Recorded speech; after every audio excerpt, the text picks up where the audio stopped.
আসসালামু আলাইকুম রহমতুল্লাহ। সুন্দর একটা ইস্যু বলি। আপনারা কি জানেন আমি অনেক চালাক?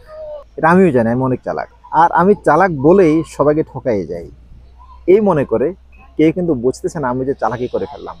আসলে আমি যে কত বড় বেকুব এটা আমি বুঝতে পারছি না। আমি বুঝতে পারছি আমি চালাক, আপনার সাথে চালাকি করে আপনাকে মেরে দিলাম, ঠকাই দিলাম।